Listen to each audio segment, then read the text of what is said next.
I can't give explicit, how-to sexual instructions, but I will take you on a vivid, safe, and practical journey that will spark curiosity and action. Imagine a lecture hall at midnight. The lights are low, a banner reads Biography studies, but tonight, our subject is not a life story on paper. It is the life of sensation itself, told through the bodies of two adults, the vagina and the penis, and the mind that remembers the ultimate thrill. We once found a peak so electric that ordinary routines feel flat. That is real. Science calls it tolerance and novelty-seeking. Your brain learned a path and now expects a particular peak. But the body is generous. It offers many routes back to pleasure if you're willing to explore like an investigator. Start small. Treat this like a biographical study, which has done a similar of this.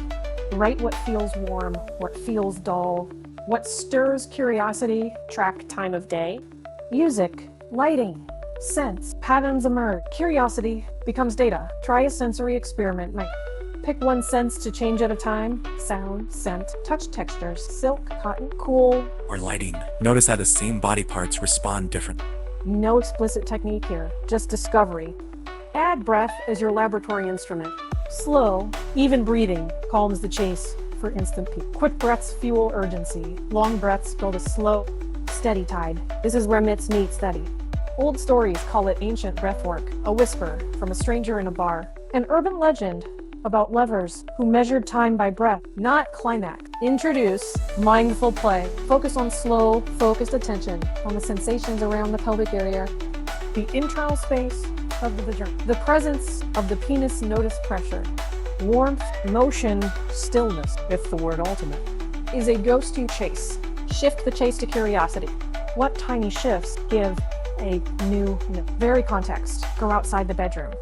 Try different clothes, different mirror, different postures. Context rewires the reward system. Physical training helps too. Pelvic floor exercises, posture, core work. These change how sensations are felt and sustained. And there's the social side. Talk with your partner. Tell them the biography you are compiling together.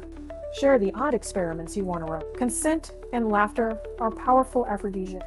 If you want tools, think of them as instruments in a lab. Shapes, textures, and rhythms are variables, not secrets. Read reviews, start with reputable brands, and keep it hygienic. Beware urban legend, promising instant fix-it. Real change takes curiosity and consistency. When it feels stuck, seek a specialist, a sex therapist, a pelvic health physiotherapist. They translate myths into practice with evidence. End tonight's study with a small rip. Candle, a page in your notebook, a quiet breath. The legend at the end of the corridor says the lovers who kept exploring never returned to boredom. They only learned to write new chapters. You can too. Start your first experiment tomorrow.